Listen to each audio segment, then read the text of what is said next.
to our session on recursion. In the last session, we have discussed about recursion, what is recursion, how it can be implemented, and different types of recursion like direct recursion and indirect recursion. Most of the cases are actually direct recursion where the function calls itself. However, we may have some cases where we have indirect recursion. In the last class, we have discussed this example where we are finding out the sum of natural numbers up to n using recursion, and today we will discuss one more example, an example of indirect recursion. So let us start the ideally and write a program of indirect recursion, where actually what happens when one function calls another, the other function in turn calls the function. So let us write one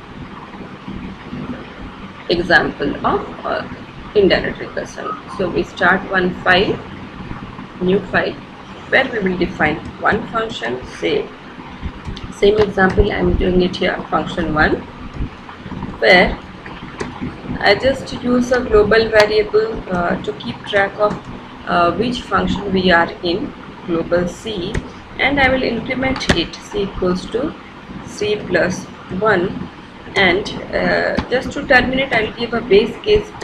If C greater than 5, then print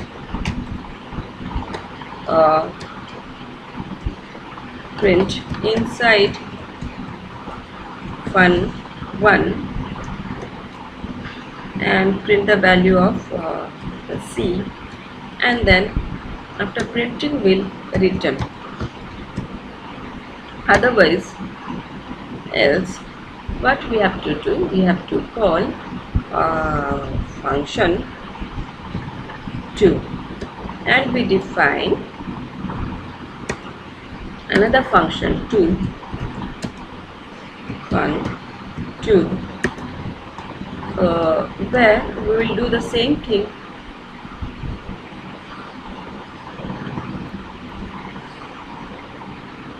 C is greater than 5, return.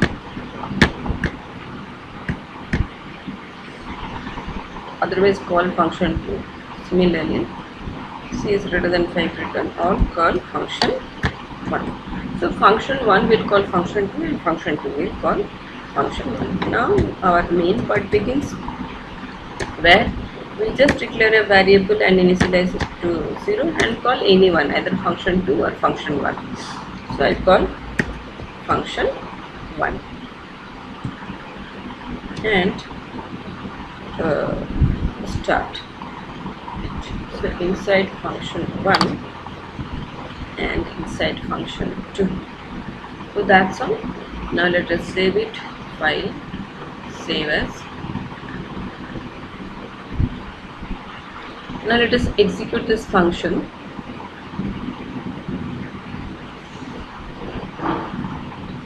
So it printed inside function 1, then function 2, function 3, and let us see.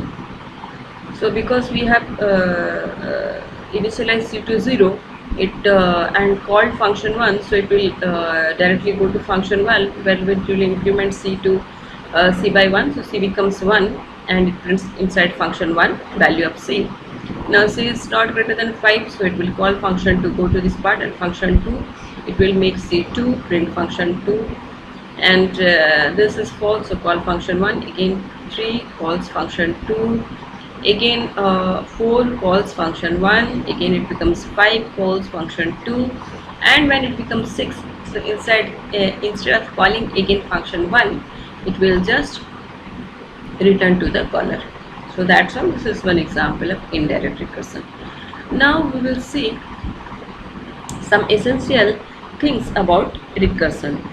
So for any recursive function to be called as recursive, it has to call itself, so there should be at least one recursive case for which the function calls itself. Similarly, for any recursive function to terminate, there should be at least one base case for which the function produces a result and hence it terminates. So in our example that we have seen in the last class and today also, in case of sum n, this is the base case where it makes the recursive function to terminate and return the result, whereas this is the recursive case where the function is calling itself. Now the base case that we have used in our recursive function, that must be reachable. That means that value should reach at some point of time, otherwise the recursion will continue endlessly consuming memory and ultimately it will result in a runtime error, maximum recursion depth exceeded. However, recursion limit is platform dependent and it can be set by the system variable set recursion limit depth.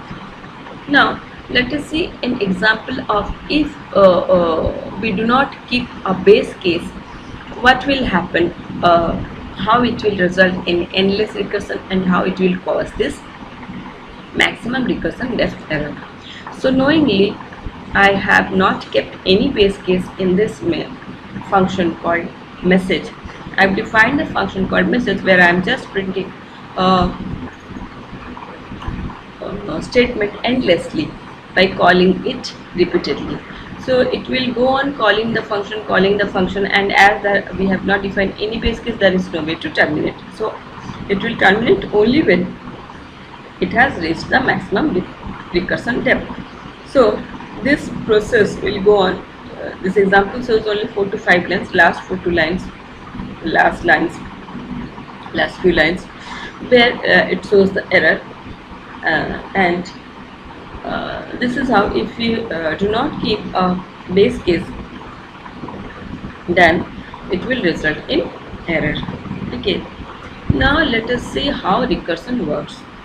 So the function calls itself repeatedly, each time reducing the number by 1, that is the input size by 1.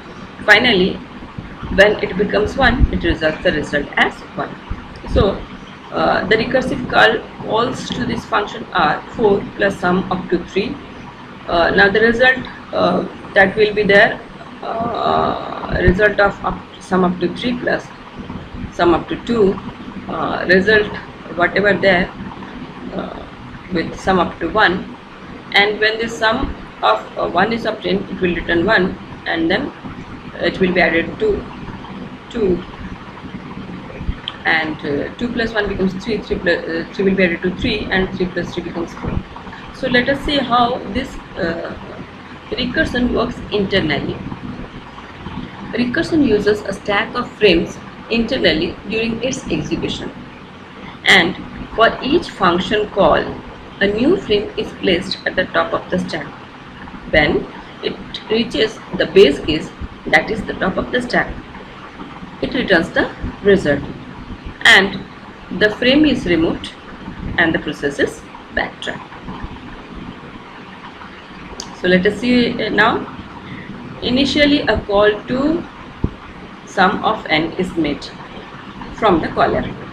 Now this sum of numbers up to 4, this will be evaluated as 4 plus another call to the recursive function sum up to 3.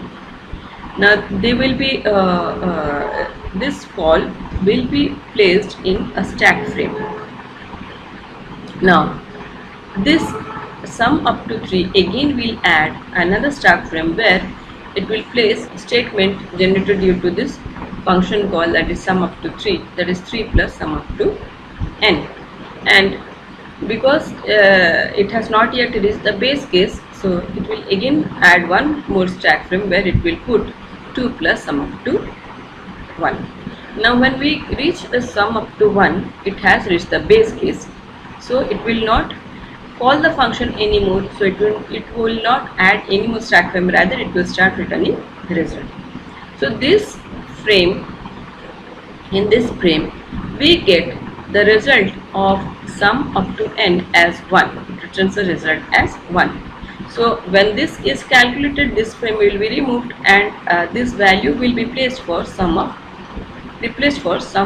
call for sum up to n. So this becomes 3 plus 3. Again this will be calculated and replaced for sum up to 3, and this value will be calculated, placed for sum up to 4, and finally we get the result. And this process is known as backtracking, where stacks frames are removed, and this is recursive call to the function where stacks frames are added. Let us see one more example of recursion. This is how we calculate the power. We can calculate power of a given number by multiplying it repeatedly. So we have used to repeatedly call the power function by reducing the power in each successive call to the recursive function. Once we multiply 5 with 5 power 3, it will be multiplied 3 times. That means this can be again written as 5 into 5 power 2. 5 power 2 will be written again as 5 into 5 power 1. Now 5 power 1 will be written as 5 into 5 power 0. So 5 power 0 becomes 1. So here we have kept when the power becomes 0. Either we can say this one, or we may also keep the base case, like if b equals to 1, then return a. So that will also do, no problem. So we'll do that in our example. So let us again start. And ideally we keep the base case as if power becomes, b is for power, a is for the number. So if b is equals to 1, then return a. Otherwise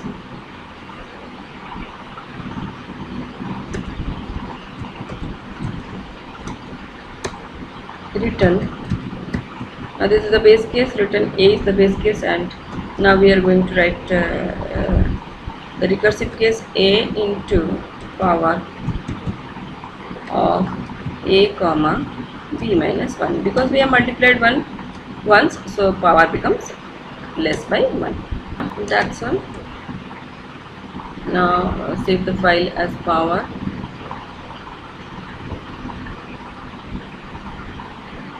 E4 WER and save it and run it. Run module. So 2 power 5 is 32. So this way we can write any repeated work in the form of recursion. So that's all for today, and we'll discuss some more concept on recursion in the next class. Thank you.